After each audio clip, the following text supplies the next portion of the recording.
cool. We'll hop into it. Okay. All right. So on the Next Up Bodybuilding podcast, we have Mr. John Hawkins, Mr. 22-inch waist, forever long shoulders. Thanks for hopping on today. We really appreciate it, man. No problem. No problem at all. I'm glad to be here. Thanks for having me. Anytime. So remind me, where you live? Because I'm in Indianapolis, and that's where I kind of first saw you on stage. Yeah. So yeah, I live in Indy, born and raised. I grew up on the east side of town. Going to IPS schools. The predominantly. Man, we got the same bottle. I didn't. Oh no shit! My wife got this for me. I see you pull that up. Not the sidebar or anything, but I saw that. I was like, good taste. Say your wife, she got good taste. But yeah, grew up on the east side of town, and went to school on the west side. Ended up getting a degree, going to college. Went to Ben High School, went to Purdue, and I'm living in Brownsburg right now. So loving the west side, always a west sider now, and just kind of. I like to call myself Rolling Stone, I just moved a lot, man. We moved like probably over 16 times in my life. So not all by choice, but sometimes this is, times call for them. Yeah. You moved 16 times and you're not At least, yeah. I mean, in the same city, if you can believe that. Just from, growing up, my mom was 16, she had me. So just moving from far east all the way to far west. One stop at a time. It's like every 10 miles. All right, so for those of you guys who are in Indianapolis, some of the major streets are called stops. So there's an East Stop 11, East Stop 12, 13, you name it. Yeah. Or Country Road this, or 136 that, or that's what my signs look like now. So my previous role was I was a pharmaceutical sales rep, so I was just a professional drug dealer, right? Right. Like a quarter of Indiana, and I passed all the stops, all the country and county lines. One thing I can tell my wife is I was like, man, there's just so much corn in Indiana. There's tons of it. Yeah. But you know what? Out this way, where it used to be heavily rural, they actually are, really, really like making this more of a suburban to, moving into like a more of a metropolitan type area. I mean, they're getting rid of a lot of those cornfields. Agriculture isn't doing so well, nationally, economically. So a lot of these farmers out here are selling. And you just see, subdivision after subdivision being put up, especially since the housing market's where it's at right now. A lot of that corn is being cut down. No, don't get me wrong. We got tons of corn here in Indiana, but yeah, man, a lot of the rural area, like I said, especially out here, Brownsburg, Plainfield, Avon, Zionsville, these areas that were heavily rural are, becoming really, really populated and diversely populated. Which is cool to see. Yeah. Yeah. You can finally get some pho and some good sushi out there. Yeah, it's Thai out here. I mean, our barbecue, anything you want. It's super diverse, which I'm actually enjoying seeing that. That's awesome. Mm-hmm. So where do you train out of up there? Because I've got a couple memberships, but I've never been that far. I actually train, man. I mean, honestly, I got an LA Fitness membership, and then I got my own personal training gym. It's called Nutrition Plus on North Lafayette Road. And that's where I do, some of my personal training, because I'm a part-time trainer. I mean, I probably have about 14 additional hours in my week that I set aside for training clients at the gym. And it's me and two or three other trainers in this facility. So huge facility. It's about 20,000 square feet. We do boxing. We got sports training, bodybuilding training, pretty much whatever it is you want, we can accommodate. So I do that part-time as well, just because it's a passion, not because I have to, but I just really enjoy it. I enjoy results. That's my whole thing. It's results driven. So I got turned down clients. I was going to ask you that, man, that's what you do in your spare time, in your free time, right? You want to work with some of these people, and my biggest thing, people don't listen on average so I wouldn't get the gratification of their results. So I don't do that stuff.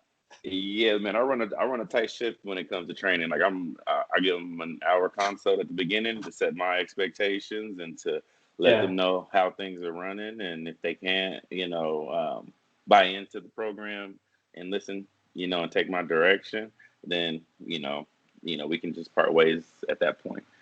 Everyone who Yeah. does come on, I guarantee 100% results, and I get them. I mean, all of my clients have all, seen some type of results, and if they didn't, which if they didn't get to where they want to go, a lot of times it's because of what they didn't do Yeah. on their own or what they didn't do outside of the walls of, our training facility. And I make that very clear to them during and throughout, the program. Yeah, dude, That's that's why I only awesome. take on a handful of people because I want to have, you know, I want to concentrate and be able to control, what I can control. You start taking on too many. When I did this full time in 2017, when I started Really? my business full time, and started over at the gym, I had about 30 clients, and I just felt like my attention was spread so thin.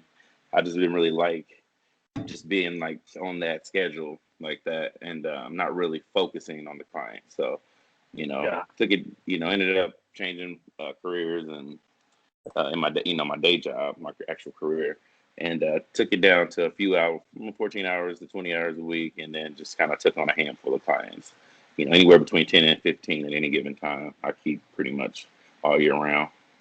Nice.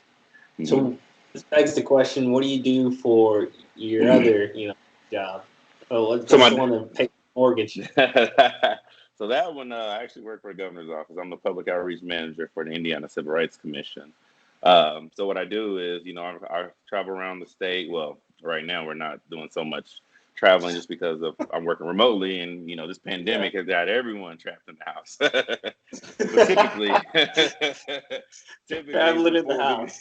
yeah, basically, everything is on Teams or Skype Yep. or Zoom. So I'm kind of educating, training, and doing things that way. But in a normal day, I wear a lot of hats in my role. It's my responsibility to travel all 92 counties and inform, educate, teach the civil rights law, fair housing law, develop new partnerships, and make sure our branding and messaging is kind of spread out throughout the state of Indiana. And in doing so, building a lot of different relationships and connections, with the state and grassroots organizations like churches, community centers, universities, high schools, middle schools, any type of nonprofit organizations, and put on events. I do a lot of event planning between the state and these other organizations, trainings, I'm in charge of our internship program. I do a lot.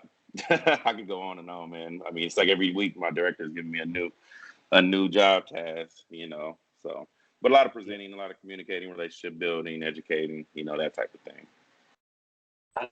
When I hear that, like, it makes me think like bodybuilding is one of the best like social networks and professional Hmm. networks because my coach, he's in oil and gas. My brother has Hmm. multiple industries that he's part of. Hmm. Everyone that I've hosted, these conversations with, that if they're not a full time coach, they're successful in their other atmospheres in life. Hmm. Hmm. It's just interesting. I would have never guessed that you Nope. work in that fashion.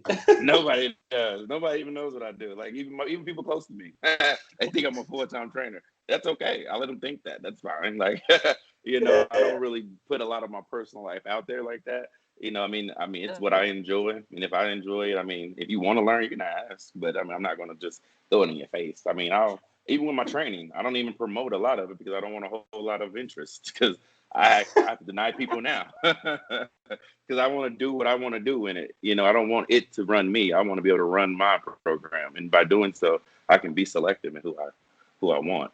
And because of my success in the world of bodybuilding, I do have a lot of people who want to work with me, and I'm grateful for that.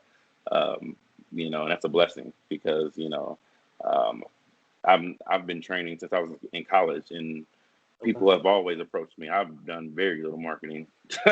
I've done very little branding. Most people, I mean, don't even know I have apparel, but it's like, I don't push the issue. I just enjoy it. My clients even get mad. When are we going to get more shirts? And I was like, well, you got to stay on me. I'll give them my vendor. Because that ain't my focus. I'm just so focused on the actual results and the actual program itself that, it's just, I lose sight of the other stuff sometimes. Man, that's a great place to be. Yeah.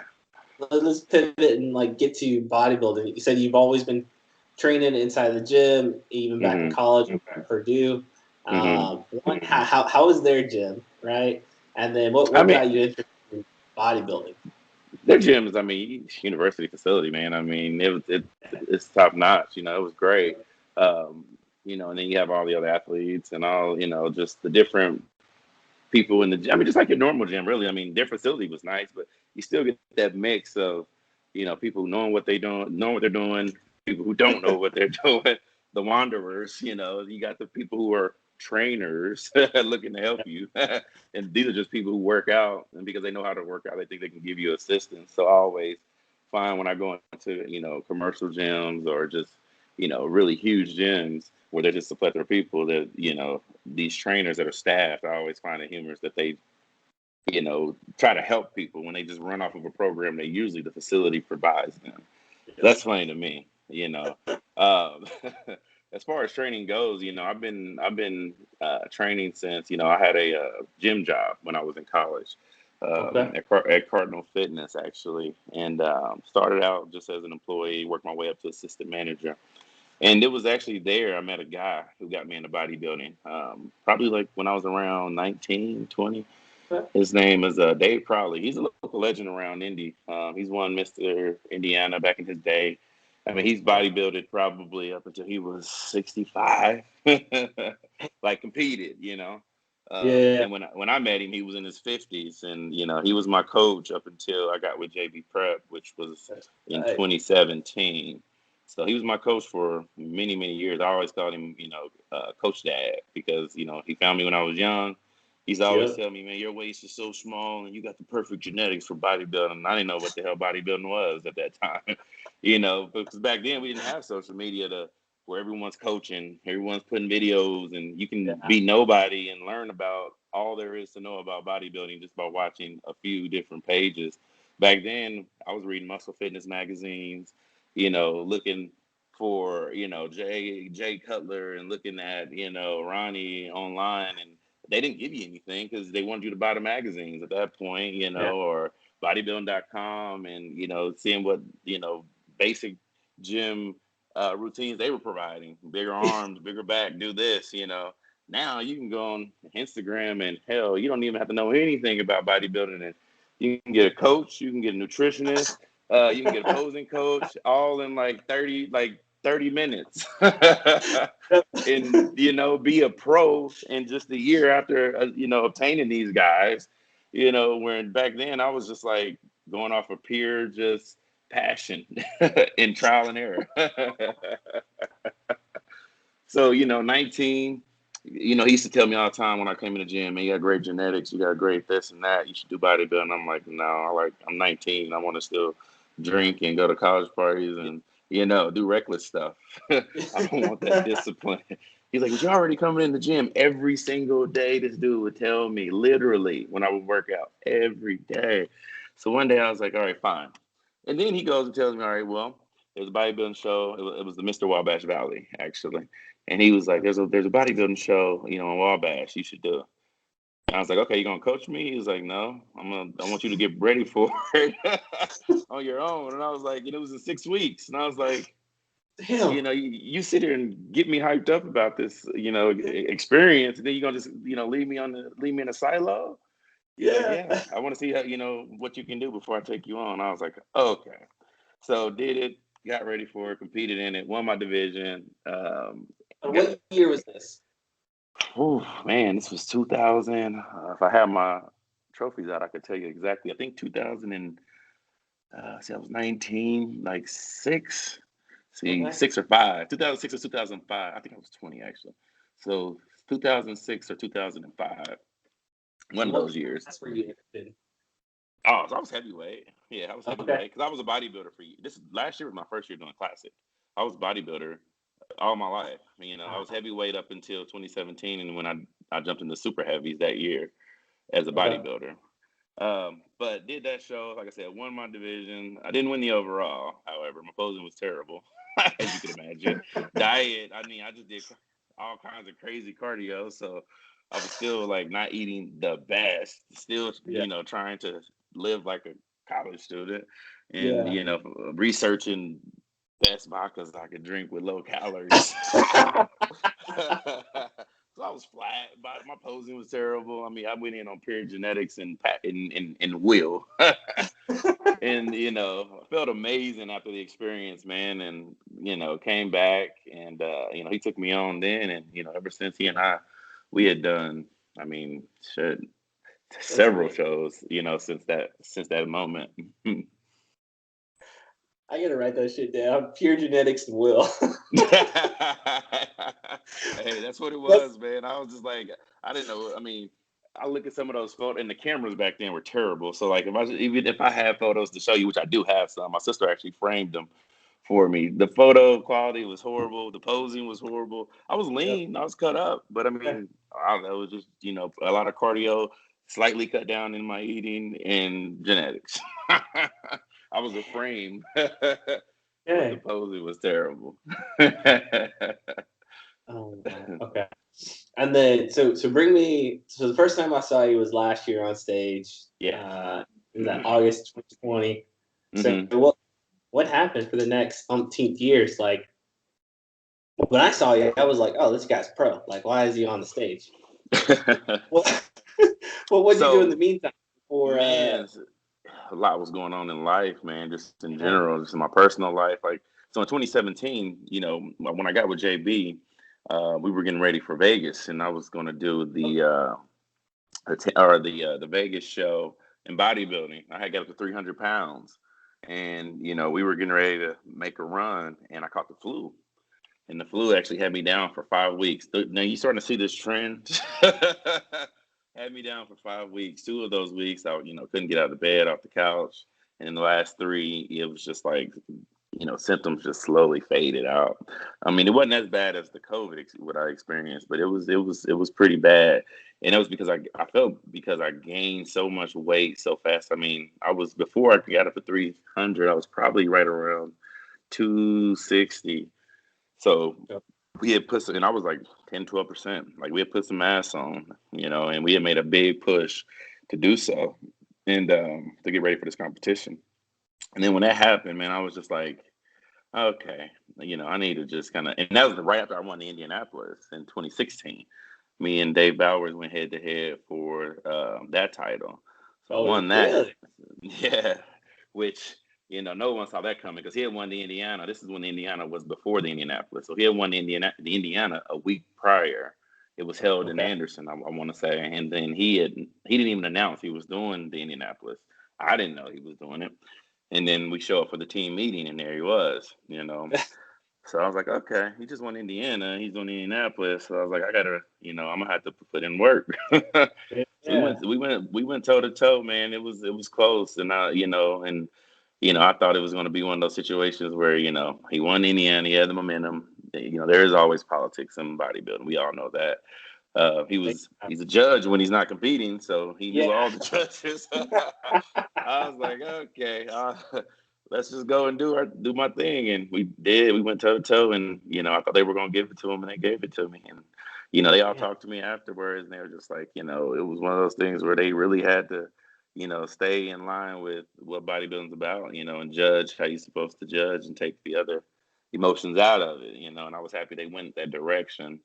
Um, but that was 2016 one. That one felt great. So then we were gonna. That was my national qualifier. So I was gonna do Vegas and then try to go into the Tampa Pro right after. And I got sick. So in that time period, that was right when Classic had just came out.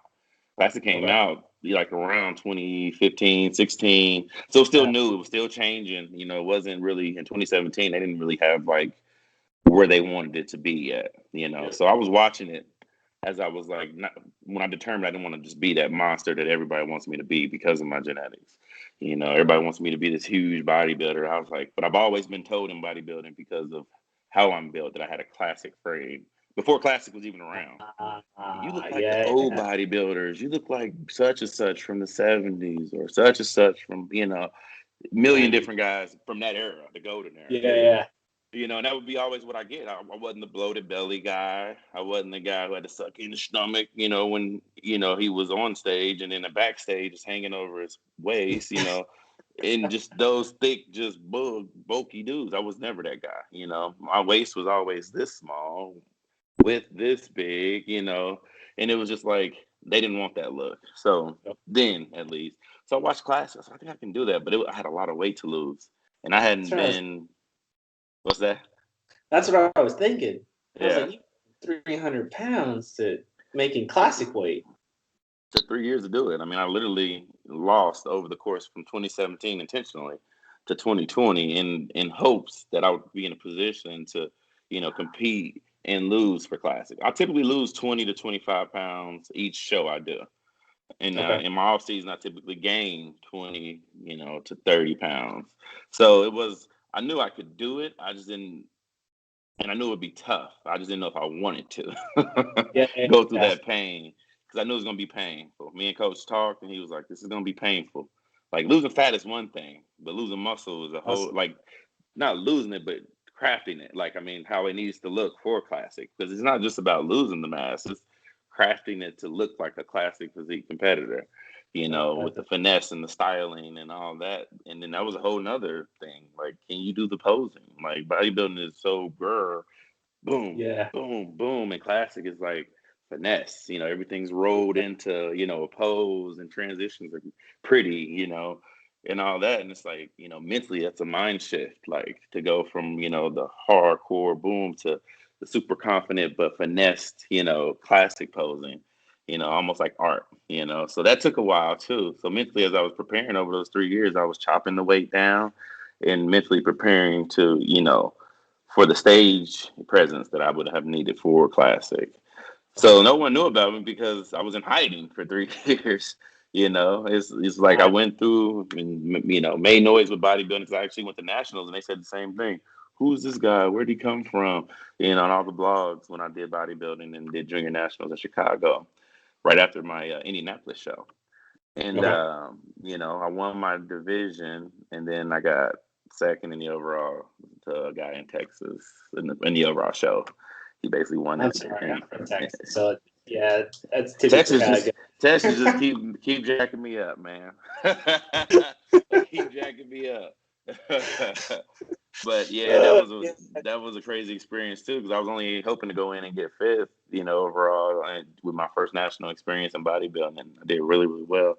Well, you know, and everyone was projecting me to win. You know, I didn't win, but you know that's a whole nother story. But it was a great experience. You know, I guess I did better than what I hoped to have done in that experience. And then, like I said, the next 3 or so years, I just really followed classic to see where where they landed. Just like with Yeah. bikini, it changed from the girls looking like, you know, dancers to actually competitors, you know, but it takes a minute before the judges kind of finalize what they want. And when I seen what classic turned into, I was like, okay, they gave him more weight, which I was like, okay, that little bump probably made all the difference for me. Yeah. You know, with the whole height and, you know, weight. So I was like, okay, I'm gonna do this, you know, and it was the most gruesome prep I had ever had. For Your sure. prep. Yeah, prep was for classic was the most gruesome prep I've ever had. I mean, just because I was cutting the entire time. I mean, you're talking because of one, because of the pandemic, everything got pushed to the end of the year. So that caused me to prep from literally January. When I Yep. say prep, I mean cut from January all the way till my pro show in December. I was on a constant cut, so I had no like. I mean, Oh, he gave me 4 days when I went 4 days of a break, and that was after the indie show. You know, the Battle of the States, and then the Indiana because it was a combined show. my chest. Um, yeah, so I mean, that's the only break I had all year. Yeah. Yeah. Yeah. No. Yeah. Because you went from January all the way to December 5th, right? Correct. I think Correct. that was back in Texas. Yep. That's a long run. Long. And the most I had done prior to that was maybe 16 to 20 weeks of cutting. Because it don't take me long in bodybuilding. I mean, obviously you want to hold size, and I'm always fairly lean throughout the year. So, we can cut down in 16 weeks easy. It's different because like you had to cut, right? Right. When I think about my national run, it was a 6-month prep, but I wasn't cutting the whole time, right? Right. There was plenty of burgers, plenty of sushi in there. I mean, my refeeds, and he's not a big refeed guy, JB. He's not a big refeed guy. Like he'll give you some give you some sushi here and there, and he'll give you some pasta here and there, but that's it, and that's few far in between, and that's like right before a show, that you're getting those. So it's all clean the whole time, and it was that all year. So I definitely pushed my body to the limits I've never taken it to before. Last year, ever.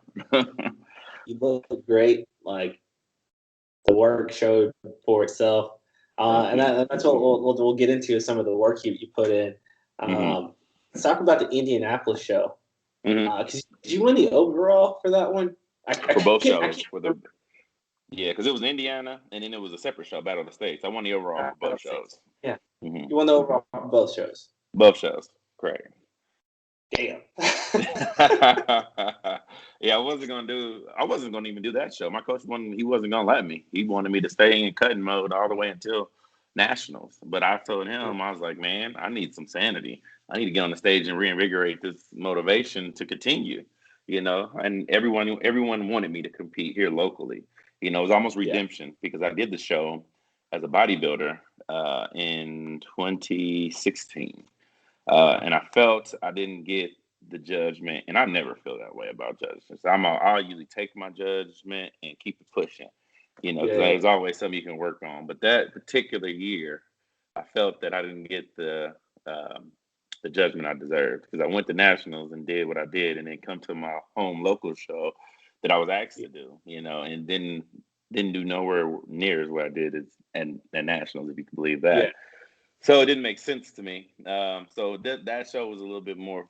I explained that to coach. I said, "This is redemption."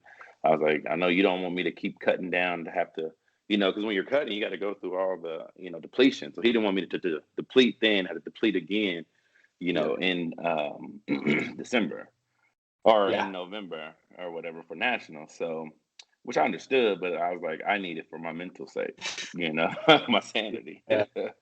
So he let me, do that show, and then, when I talked to Bowers, he had told me, it was 2 shows. He's like, man, you might as well just do both shows, if you're gonna do it. And I was like, me and Bowers are really good friends, ever since that competition.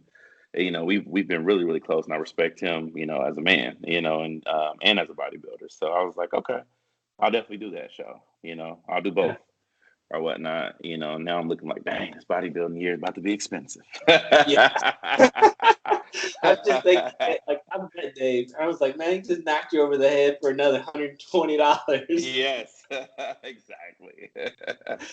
But you know what? After doing that show, man, I would pay that 10 times over, man. It was such an awesome experience just to be at home and get the love that I had gotten.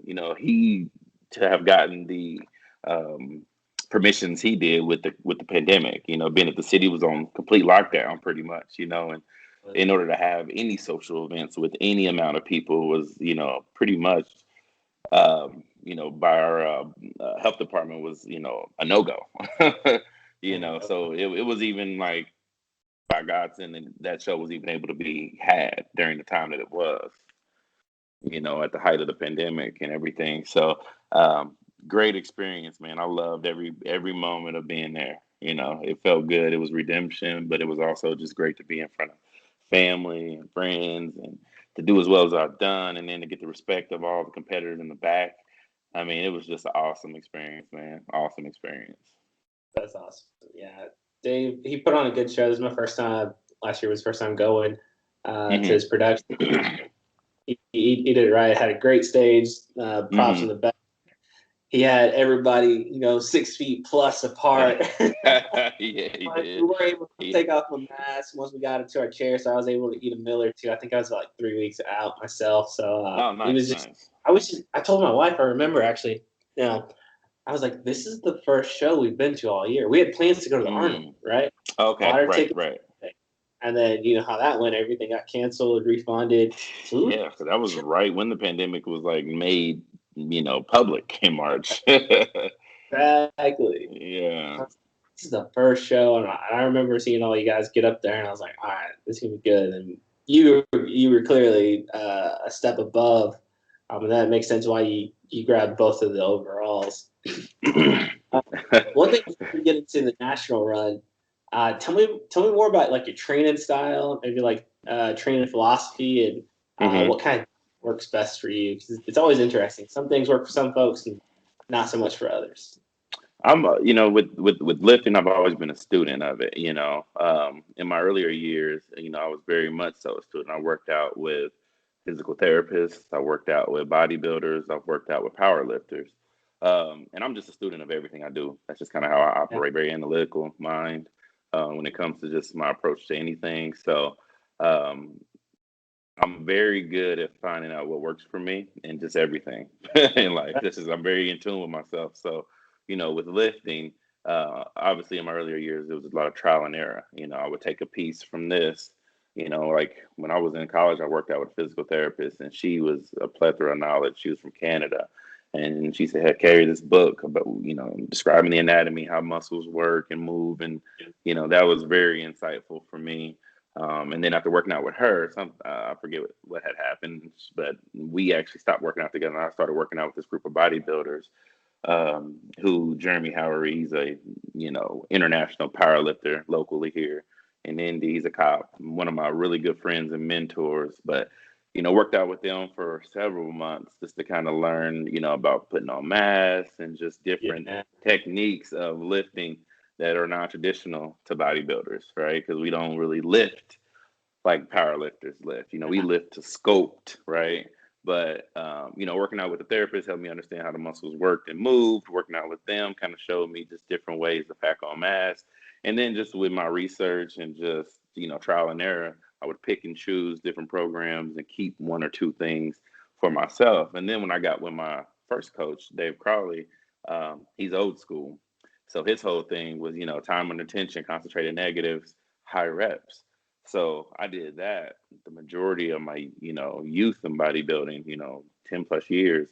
And it worked for me. I mean, just putting micro tears in the muscles, feeding the muscles with good nutrition post workout, and just in your diet during prep, concentrated movements on the lifts, really focusing, on those tears in the muscle, full range of motion and high reps, get your cardio in your lift by doing the reps with minimal rest, So I don't rest very much. Like if you see me in the gym, any gym I go to, people know me very soon, very quickly, not because of my size, but because of how I move in the gym. Like I don't stop to talk. I let people know I'm not trying to be disrespectful or non-approachable or not social, but I only have so much time because I superset everything. And I do heavy weight, but for high reps. So immediately that gets people's attention because here they are thinking I'm gonna do maybe one or two because I got 8 plates on each side of the hack squat machine, but I'm doing like 20, and I'm doing like up to 7 sets. I do 2 to 3 warm up sets, and then anywhere from 4 to 5, depending on how I'm feeling, what I call working sets, and um, then I go follow that immediately with another exercise of a different muscle group, whether it's chest and buys or back and tries or focus on a ham day where I'm doing subsidiary lifts for my quads, or vice versa, focus on quads and doing subsidiary lifts for my hams and calves. It's really my time in the gym. I call it my therapy because when I'm in there, it is like I am in there for an hour and a half, 2 hours, and it's literally work being done that whole time. And that's kind of how I operate in the gym. I like that. There's a couple things I'm going to take away. Definitely the supersets. I need more of those. and that's pretty much all we did yesterday, and I really enjoyed that. Mm-hmm. I'll look out for you when we finally make it to the same gym. I'll just watch you. Yeah, this dude does not talk to anybody. Just boom, boom.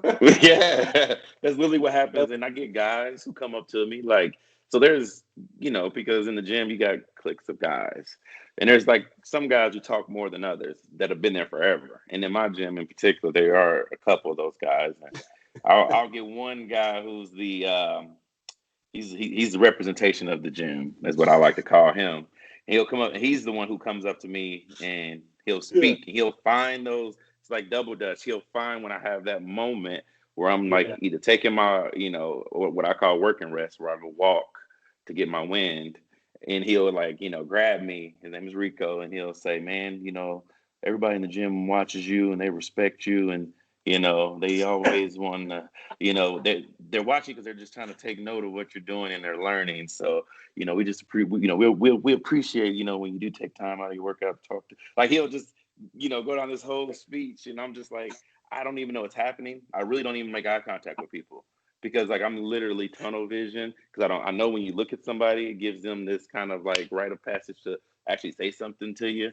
And you don't want to really get caught in a long-winded conversation when you only have 90 seconds to, 60, 90 seconds to break, in between. And it's just like, but it makes me feel good. And I've tried to be better with being social, but really just make it really quick and approachable, be approachable, make it quick, and then keep it moving. So now I've realized more guys have come to me and asked me for advice, but they do it with respect and respect of my time, which I appreciate. But I made that clear, like when I'm in here, guys, like it ain't that I'm trying not to be approachable, but I have an hour and a half to 2 hours before I either have to be with clients, get home, eat, go to bed, be up for my actual job, and then it's just I'm on a schedule every day, so every minute to me is valuable.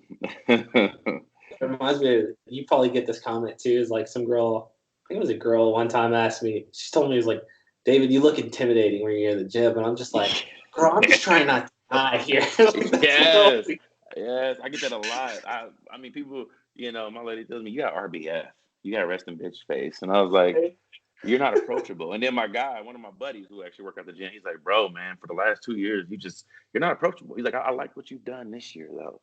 You made it a note to actually, have a conversation with people. You will reach out and like, instead of, people, because people always approach me. So I'm like, so sometimes I go out of my way, dap some people, or shake a hand, or just how's your workout going, and then those little efforts, because of the respect that I apparently have by people in my gyms, I didn't know I had because I only come in to work out and then to leave.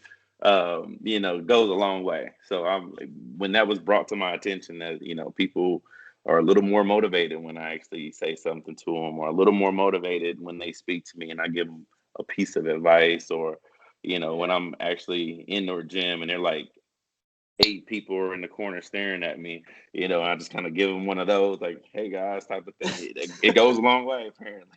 In my mind, I'm nobody. I'm just like them in the gym trying to get somewhere else. So it don't, like, that still doesn't resonate in my mind. Like I'm somebody enough to, motivate you with just a hello, a hi, or a piece of advice. It's still surreal. It's been like that. The effect you'll have on people, right? In the You gym, don't. out of the gym, whatever. Yeah. You don't. You really don't. Right, that's awesome. Okay. So, diet wise, is it something similar to your training? You tried a couple different things. You found out what works. Obviously, you found that JB works pretty well with you. Yeah. I mean, even with him, it was, it's, I feel like with diet, I mean, it's going to always be that it's with with the body and how it changes, every year as we get older, your diet's going to never be the same because your body is not going to operate the same.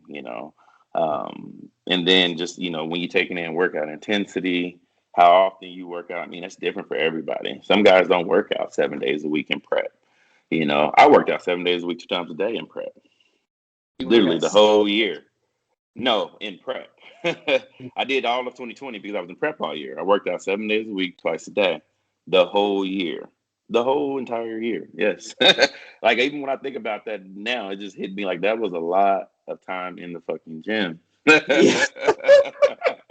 I was like, You I'd know, probably be but close. yeah, a lot of guys have 2 rest days. You know, I didn't have no rest days. I have my programs, and JB don't get me wrong. He don't write my workouts. He don't write my. You know, he'll tell me to do X amount of cardio fasted and X amount of cardio post workout, but that's it. You know, my workouts pretty much came from myself. You know, so I put together a program in which it worked out to where I could do 7 days a week without infringing on other muscle groups. Um, while still getting the cardio in, but also, it calls for more nutrition because you're working out that much, you're burning tons of calories. So it takes a certain amount of nutrition to support the mass and everything else. So, food bill was expensive, grocery shopping twice a week. Thank God for Instacart. And because they would just Costco. land on my doorstep. Yeah, Costco. All Oh those were on man. those delivery platforms, man. So my diet, man, it wasn't, I mean, the diet is not anything complex. Once you find, that formula for, the right amount of protein and what protein works for you, for your Yeah. mass, the right amount of carbs, and, that works for you and your mass. And, that's going to, coincide with your workout program. So you burn enough calories to keep the fat down, but also keep the mass. Once you find that sweet spot, which for me and JB, it took a while. It took probably to about just about mid-year before we actually started to like get it right. Yeah. My body holds a lot of water.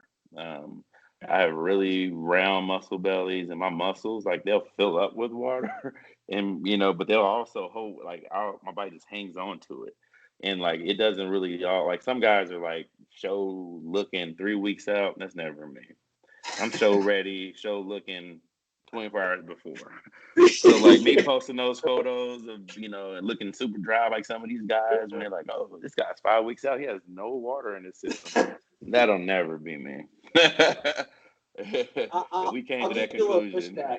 I remember seeing some of your check-ins. Granted, this was a little closer. I think I want to say nationals. Uh-huh. You were looking on point in the mornings, and I was like, but I understand. I'm the same guy where it's like 48 hours before, then it kind of Yeah. looks like I'm ready for a show. Yeah, because like I'll look at those same photos. I'm like, yeah, my legs were starting to cut. My legs came in super dry because I was really killing my legs twice a week, in the gym. Like that was a big focus was legs, and that's where I lost most of my weight. Is in my legs. Just in preparation for classic. My upper body, I didn't lose very much weight. Most of my loss to make weight in this year to get ready. I mean, I was 270 when I started getting ready for classic in January. So, that was where the majority of my mass loss went. But I went, the focus was to shape my legs how I wanted them. So it was really bringing in a lot of the hamstring and the sweep and to really make the lines deep. So it's a lot of concentrated movements, heavy weight, really pushing my legs to limits I've not done before. Gotcha. With just, squatting, freestanding squats, which I typically stay away from free weights. I do mostly machines. Okay. But that was different for me, and I really attacked the freestanding squat and then the reverse hack squat for Okay. hams, and those made the difference in my prep for me. I think for my legs and just getting those deep lines and just the definition, the separation I needed in the muscles. Man, that's good to know. So you brought Mm, all this together from Indianapolis, and what was it, November 20th or something like that? You made your way down to Orlando. yeah. Uh, how was that? How was going from Indy to a local show to a national stage back? Yeah. So for me, nationals wasn't my best showing, for the year. Right? Um, my pro show and my indie, the double indie show were better showings for me than national was, which made me nervous. I don't know if it was because of the traveling and then just maybe a little bit of nerves. Yeah. Um, I like the water I was holding. Like if you look at my photos in the indie versus my photos at nationals versus my photos at the pro show, look completely different pro show and in the indie show. I was more separated. I was more full. Okay. Whereas in Orlando, it was, I don't know what happened, but I was holding water and I just couldn't get rid of it. I was in the sauna forever. We did diuretics. I mean, nothing, Yeah. nothing would get rid of the water. I mean, like my legs and arms and things were fine, but like my midsection, where usually I shine, like was holding water. So my separation of my abs, if you look at the pro show, it was not as separated. It looked grainy and not where like I wanted. It was enough to do what we needed to do and handle business. Yeah. Thank God, but it wasn't like I didn't have that confidence. I knew I knew that was there in me, so I had to kind of just I had to push through that mentally. So doing the local show, I was it was for me because I had lost my grandma right before, and I dedicated that show to her. The local show, I was in a zen place mentally, like nothing outside of just like I was just in a place where like nothing mattered. I didn't care about the competitors. I didn't care about the stage.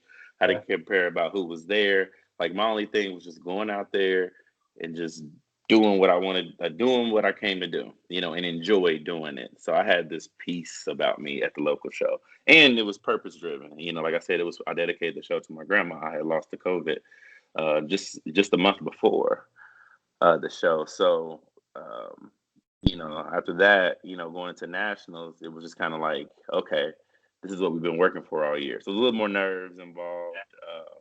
And then I think with the flying and traveling, like, I don't know, something happened where I just was holding water. It just didn't feel right. Yeah. But when it competed, I mean, there was a lot of great looking guys there. I had a great experience in that regard. And we just, at the end of the day, I had to go out and handle business. I knew, I needed that card. I worked too hard not to get that card, and I wanted to win. I wanted to win the whole thing. Too. You always do. That's where that's what you're supposed to go into. It's for sure.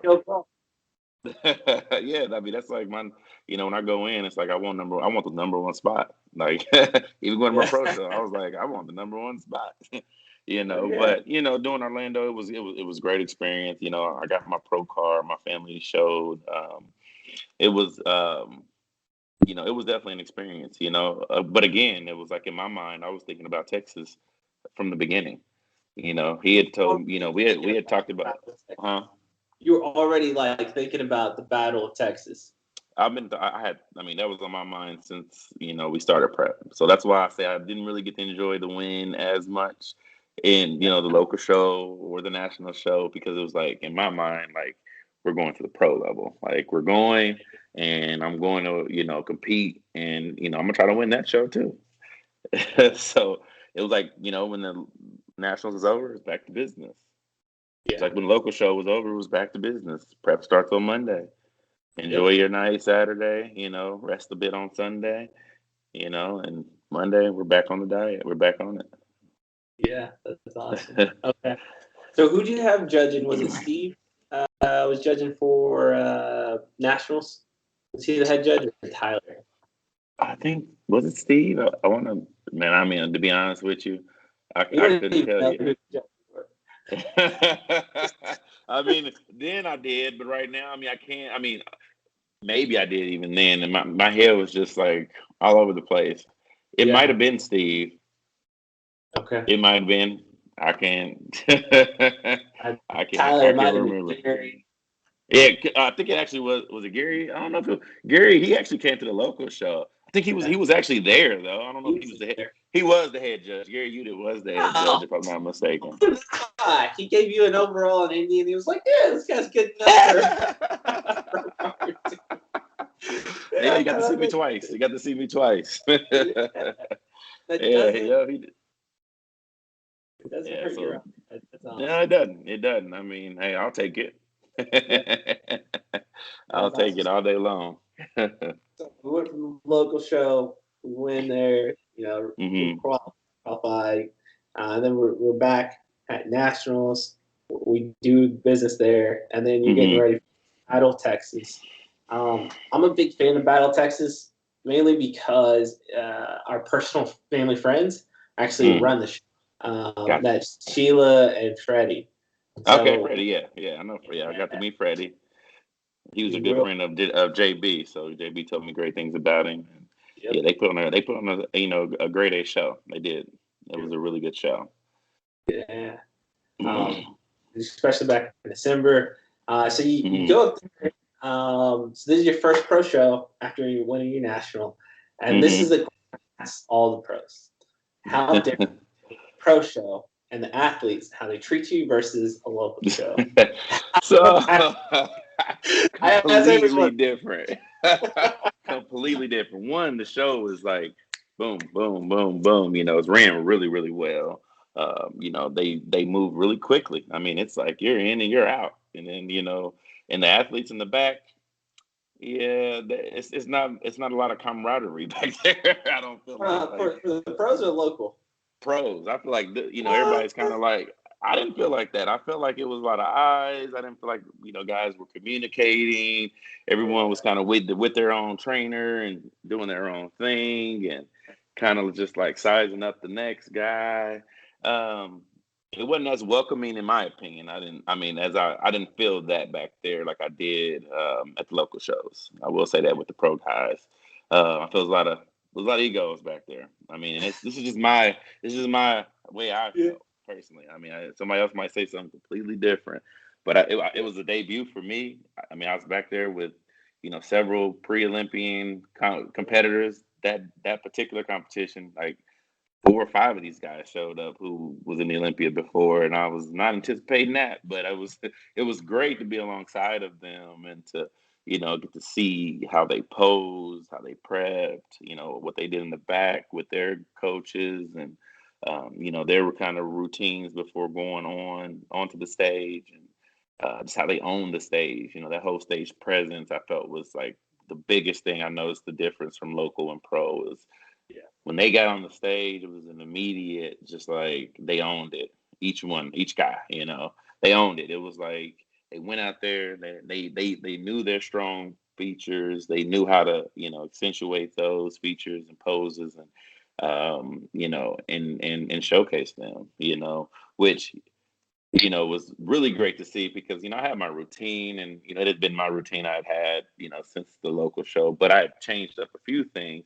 In my mind, I felt like I was going through the poses and the, you know, and then you got that freestyle that's there and then you Yeah. got your routine, you know, so it was just like interesting to watch those guys because like they owned every transition, every pose, where in my mind, still being the rookie out Yeah. there, you know, I'm thinking about everything and I feel like when I go back and look at the videos and I watch those guys versus how I pose, like you can tell that for them it was just like enjoying, you know, and showcasing and they know their strong points where I was just out there just kind of going through my routine, showcasing, you know, what I had, but it wasn't I didn't look like I enjoyed it as much as they did. You know, just the Gotcha. passion because I was thinking about it, you know, all Yeah. kinds of nerves there. You know, my coach wasn't able to make it, so we were just communicating via phone and things. And you know, I wouldn't, you know, I was back there by myself, you know, and it just was different. It was a different experience, but a great learning experience. Great learning experience. And then, like I said, just to see those guys and how they looked, and you know, just you know, it just no, no, you really can't explain it. It was just one of those things where it was like, wow, you got some work to do. Yeah. You know, you're not just you're not the lion anymore. You know, Yeah. there's other lions around you that have you know prepped just as hard, you know, or just as conditioned, you know, and posed just as well, you know, if not better. And they have more experience on a larger stage, you know, or they've been a pro for a while, so they're used to these big stages and you know this type of critical judging, you know, which was that was all a first for me. So I just tried to you know take it all in. Okay, that's awesome. What was the feedback you got from the judges for the pro show? You know what? I still have to go back and look at that. I have not looked at that yet either, dude. Because literally right after, like it was like Yeah. I got sick, and it was like I didn't. I mean, in my mind, like bodybuilding was like the last thing on my mind, and just now trying to get back into lifting, I'm still like 90%. You know, it's like it's still Yeah. something I'm like I didn't want to think about it for a while, you know, and I'm just Yeah. getting to the point now where it's like, okay, strength is coming back, conditioning is coming back, the love for lifting is coming back. You know, I just had to kind of like go on an island away from it for a while, Yeah. Let's talk unfortunately. about it because I think that's one of the definitely the big why this conversation was put off for a little bit Uh-huh. because you were on an island for a while and Correct. isolated. you caught COVID. So tell me about that experience, because that was pretty wild. That was one of the wildest things I've ever been through in my life. Sorry, I'm not putting my charger on my phone on the charger. Give me 1 second. It's at 10%. And my laptop is dead too. Great. I'm experiencing a little bit of Murphy's. Murphy's getting me too. He's just working his way around. Okay, I'll just stand and then do it here. So with the COVID, so right after Texas, you know, my lady and we ended up leaving Texas, and I was staying with my cousin down there because he lives in Dallas. So it was, you know, I just roomed with him. He wasn't far from the venue. So stayed with him and ended up leaving. And in the airport my flight kept getting bumped. So it was about 6 hours in the airport, which is where I'm pretty sure I caught that in the airport. And get home that Monday. Well, first of all, that day flights didn't happen. So ended up having to come back Monday, caught the flight, get back Monday, start feeling like just a little like allergies. You know, I just went from Orlando to Texas, back to Indy, 3 different climates. Felt like, okay, maybe I have allergies, seasonal allergies. So I was like, okay, maybe it's just the allergies, you know. Tuesday, I'm like, okay, sneezing a little bit, itching my throat. Nothing different than what I would typically feel from allergies. The week carries on. I'm having these sweats. You know, I'm training my clients, and I'm like fully clothed in a coat with a hoodie with 2 shirts on underneath, and like cold but still sweating. And I'm just like, man, these allergies kicking my ass this year. You know, go through the whole week. Energy's getting lower and lower, and I'm like, man, having cold chills and sweats, and now the body aches are starting. I'm like, this is different. I'm like, is this just me coming back from my prep, and my body is just like hating me right now? So then I'm like, okay, you know. So now I'm like staying on the couch, and my girl's like, okay, you are, you don't just like sweat all day and not do anything all day, and that's what was happening. I literally was on the couch all day, sweating all day, sleeping like 12, 14 hours a day. Just every time I got a chance to sit, I would fall asleep immediately. My body was just done. She's like, okay, we might need to go get you a test. So went and got a test, ended up being positive. And then that very next day I had to go to the emergency room because I couldn't breathe barely, you know, I was having these coughing fits. And I'm like, okay. So I didn't want to go. She forced me to. And stubborn, right? I was like, no, I can beat this. I'll be okay. Like, I've not met or heard anybody, you know, experience when I'm. You're the traditional old black man. Yeah. I'm good. You just feel they don't know what they're doing. That's exactly what it was. I was like, no, I'm not going to the hospital. No. So go. And then they're like, oh, well, here, go take this Mucinex D and ibuprofen and what else did they give me? I think they gave me like an inhaler.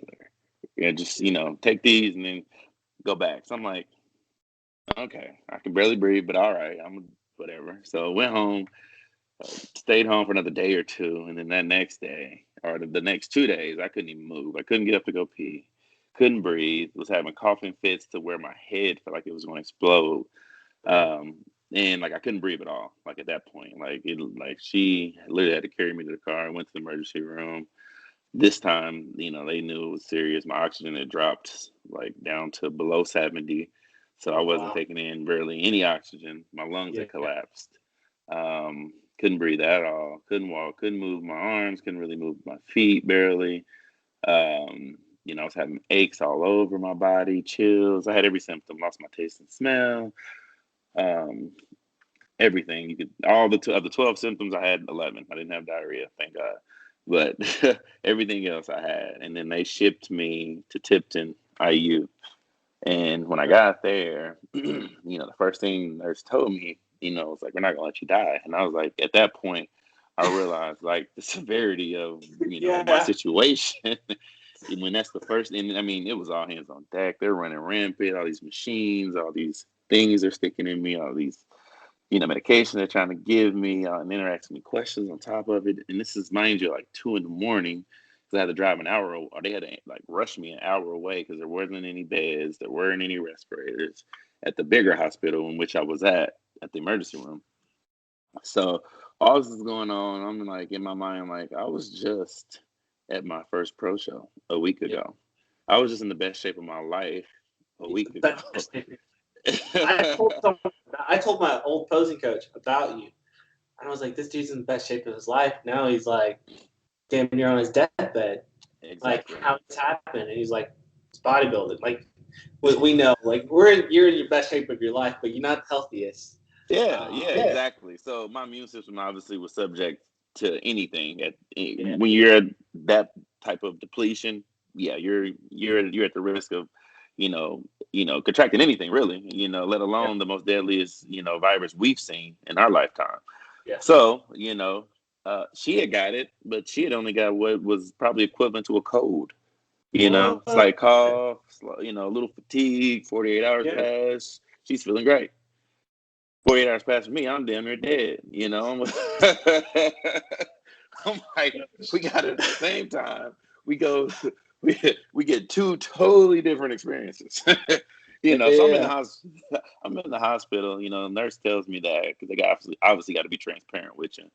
So now I'm thinking to myself about everything in my life that's important to me beyond, any bodybuilding material things or whatever. I'm like, I just want to be with my family, my loved ones, my friends. And it's just like, you're isolated. They tell you you're the sickest person in the hospital. When I was wheelchaired in, I was passing people who were 60 and 70. And I'm like, I'm more sick than them, in my mind. They moved me to the biggest room, this room that was like, I forget what they called it, but it didn't allow air out, only in type of a room or whatever, just so nothing could get out into the general pop. Anytime, the respiratory therapist, they were taking blood around the clock. Literally, I had someone come in every 2 hours from 8 a.m. to literally 2 a.m. I was interrupted with either a prick of the finger, 4 vials of blood needed to be taken, a different drug in my IV, different pills, breathing treatments, breathing exercises. Someone had to carry me to the bathroom. It was, dude, I'm like, I'm 34. What the hell? Like this is like, in my mind, you can't wrap your mind around it. It was just one of those humbling experiences where I felt like, and I always try to make a negative out of a positive, or make a, positive out of a negative. And, I sat down, I was like, man, God must be sitting me down because I was moving so quick.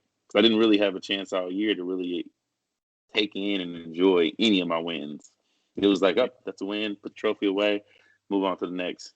That's a win, the trophy away, we still got work to do. Let's right back into it. But that in that particular moment, in those moments, those 9 or 10 days I was in the hospital, really, allowed me time to just think about everything and reflect. So that was really a humbling experience for me, in my way, in my take on it. God just sitting me down from, just moving so much. 2020 was just a year where, like I say, I lost. My friend got shot and killed. My grandma passed from COVID. End up, leaving a 10-year relationship. Just, a lot in that regard. But then also, I was doing all this winning and, and then with prep and, growth in my career and, all these things that were also positive happened. I just didn't really take time to enjoy any of it, think about any of it. It was just like, next thing, just because all of the bad, I wanted to just like keep it moving and not really, take time to think about it. So, during those moments in the hospital, I just sat and thought about everything, the losses, the wins. And it was a really humbling experience. So coming out of it, it was like, I got home right before Christmas. Mm-hmm. And I think they let me go December 24th, actually.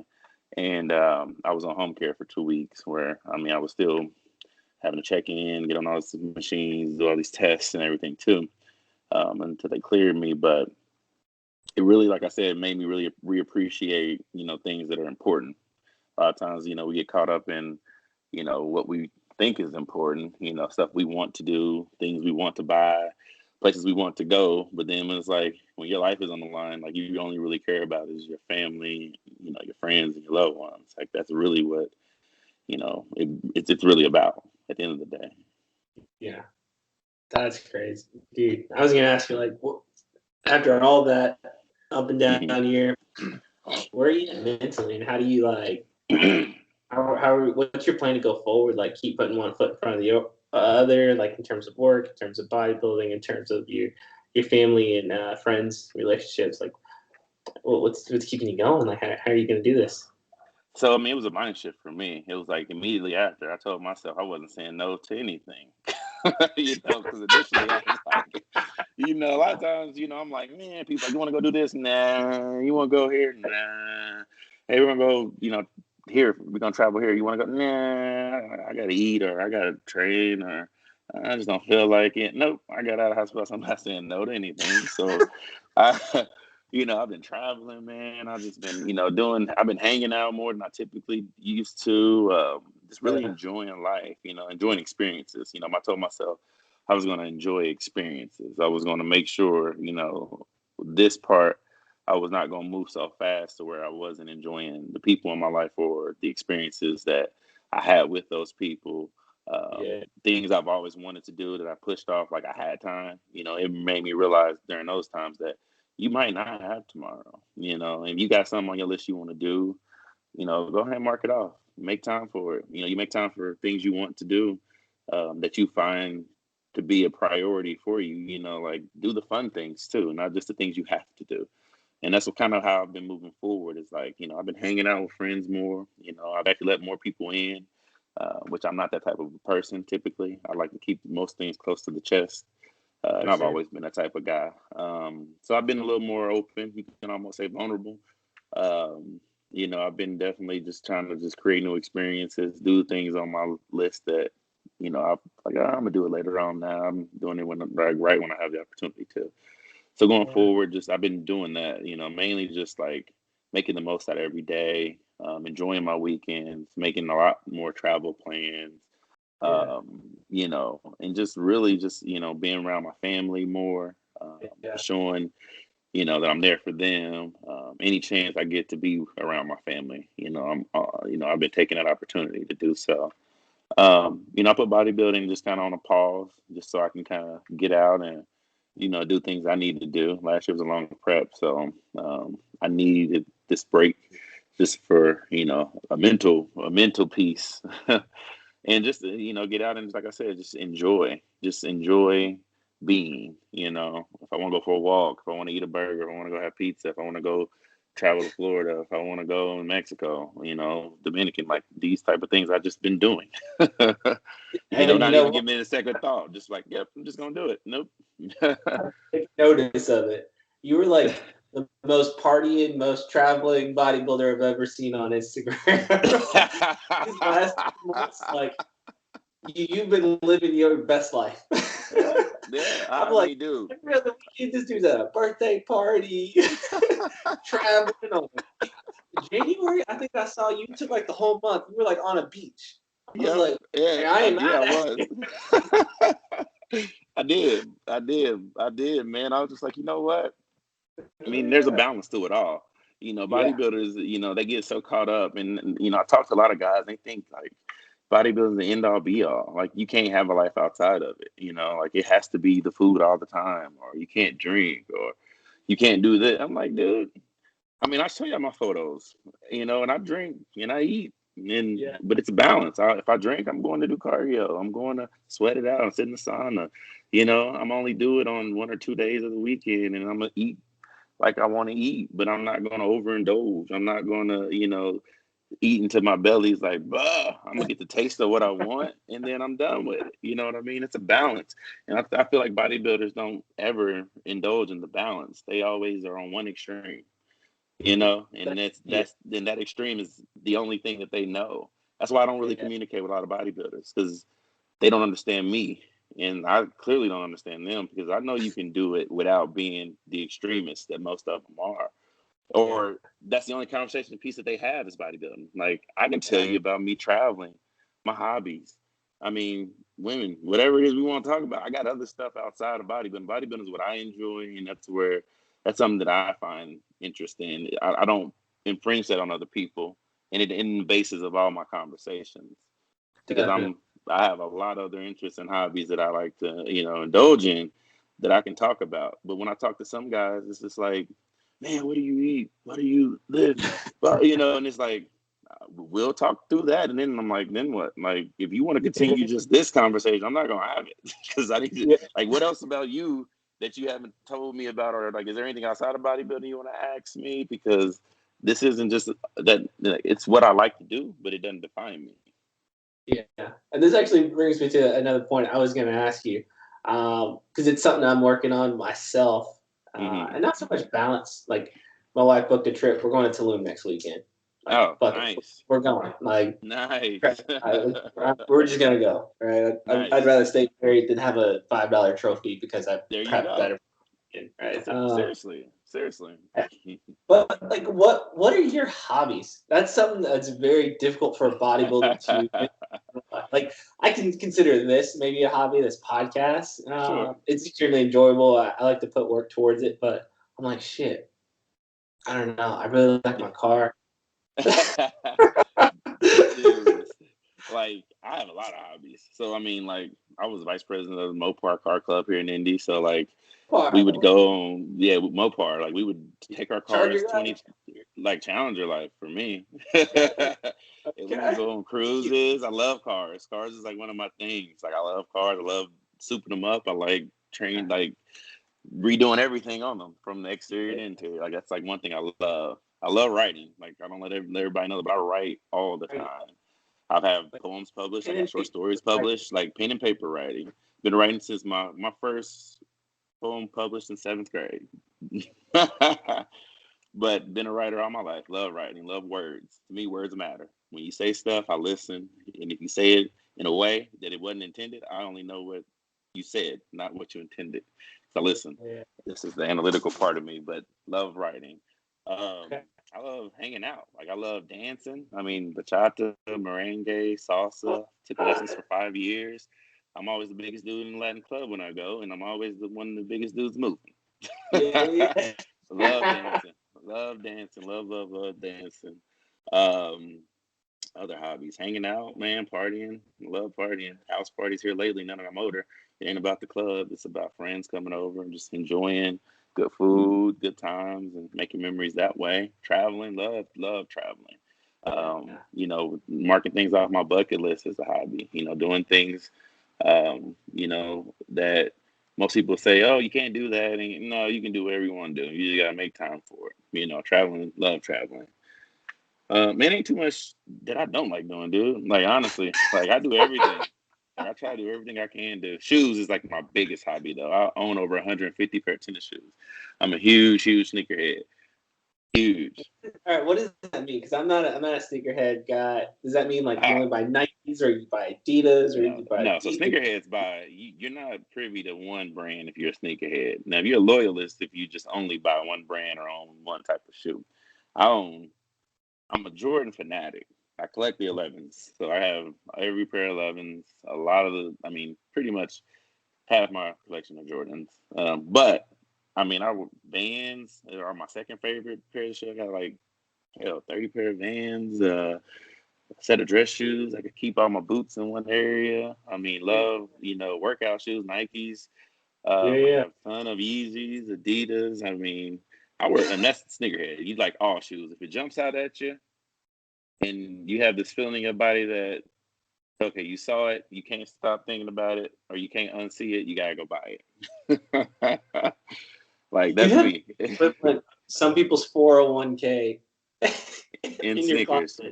I got one pair of shoes that are in the glass box that I told myself I wouldn't wear until like a big occasion, like a marriage or some shit like that. They're wrapped in plastic in a glass box for showcasing only until that moment. Paid almost $1,000 for them. Yeah. But that's my vice. Somebody will go buy, 50 cars. I mean, I used to have an old school classic car vice where I was buying a bunch of old school cars, when I wasn't supposed to have them. I was too young to have those cars, but I did. But everybody has their thing. Some people go and buy a bunch of, camping, fishing equipment. Some people buy boats. I like shoes. And I always, if you ever meet me in person, I will always, my shoes look brand new every time, anyone I put on, because that's how I keep my feet. My mom told me when I was young, and it's weird what your parents tell you when they tell you and what sticks, because one of the things she told me, and when I was, maybe it's like 7 years old, that people can judge a lot about you by the shoes you wear. Not necessarily, I mean, from the brand to the conditioning to the styling, says a lot about you as a person, So when I meet people, I look from the feet up. I don't even think about it. It's just one of those things that, because that was so ingrained in me growing up, to be neat, to be put together always, but always to have nice shoes. Like that's how I operate. So when I meet someone, I'm already judging you subconsciously by your shoes. Not that they have to be the most expensive or whatever. Just it's gonna say a lot about you. Some people don't care about their feet. They'll put on a dirty pair of shoes, but have a nice outfit. But that's part of their swag, which still says a lot about you in my mind. It's just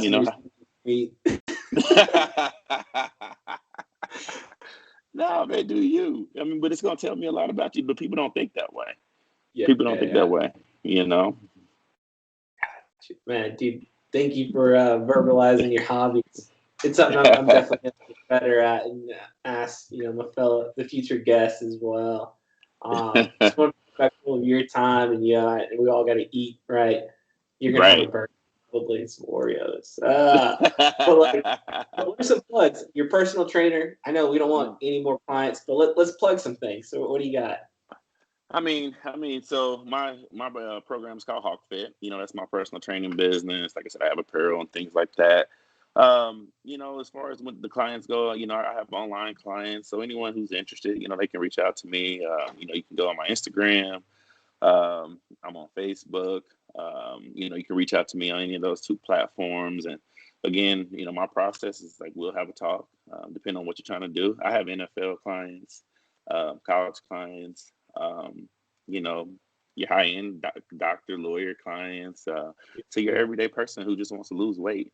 Just because I'm a bodybuilder doesn't mean that that's what you want to do, and I run my program that way. It's what you want to do. I will accommodate. And like I said, from professional athletes to professionals in the work world to just your normal person who want to lose 5 or 10 pounds. I can accommodate any of those goal requests, and it's a really structured program. I take it really seriously. I'm not one to take a lot of excuses. I've given money back. I've declined your services as a client, because just because you pay me don't mean you owe me, or that your investment is more important than my time. So I make that very clear from the beginning. That's just how I run it. And people to get the seriousness from the beginning, so they commit. Minimum of 3 months, and at the end of those 3 months, you can go another 3, or we can, so we can reevaluate and continue moving forward, or we can part ways. No hard feelings either way. One thing I'm taking away, so I like to do these podcasts. I get a lot of intrinsic value, selfishly. I top to learn. It is, but whatever. I'm definitely gonna take away that quality time that you'll never get that back. Right. I'm gonna call my mom after this. I'm going to visit mine as soon as we finish up here. So I mean, you have to do like I said, losing my grandma and then my friend that year, man. It's just like, and then me almost losing myself. It just really kind of like, dang.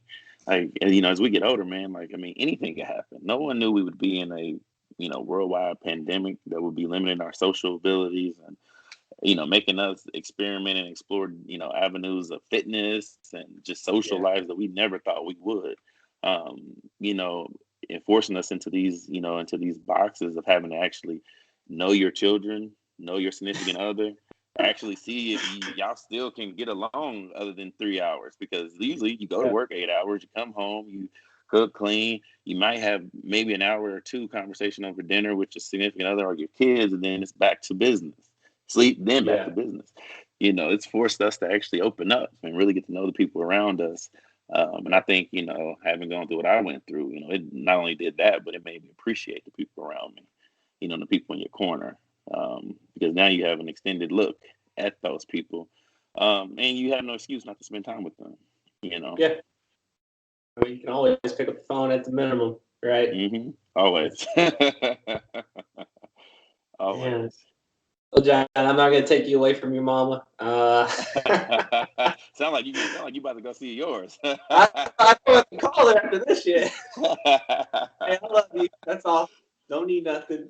Appreciate the podcast. Appreciate you hopping on, and we'll definitely be chatting to you. And anything you ever got to plug, like a show coming up, or your product, or just whatever. Even if you're bored, reach out. We'll get you right back on the show. No problem, David, man. Hey, thanks for having me. Thanks for exploring, you know, my journey, and just, you know, allowing me to, you know, let others know kind of what I went through, what that did to me, and just kind of my, you know, learn a little bit about me. You know, it's always one thing to, you know, see someone you look up to or motivate in a still shot or in a video of them working out, but to actually hear them and be able to talk to them, and, you know, you pulling out these things we tend to keep close to our chest as competitors. And allowing the people who, you know, might look at us and, you know, aspire to be us, or, you know, motivated by us by just a screenshot or a video we post. You know, this allows them to kind of get to know a little bit more, and that we're human just like them. You know, we just decided to go a different direction, or we got a little bit luckier in our shows and our positions. You know, so thank you for allowing me to share that, you know, with my followers and my fans, and you know, people out there who just want some motivation, and, you know, who feel like they've been through stuff, and you know, need somebody to kind of just say some things to help them get out of it. You know, I'm big on that. You know, and I really respect that and appreciate that. Anytime, definitely. All right, John, we'll be talking soon. Yes, sir. All right, brother. Thank you. Bye.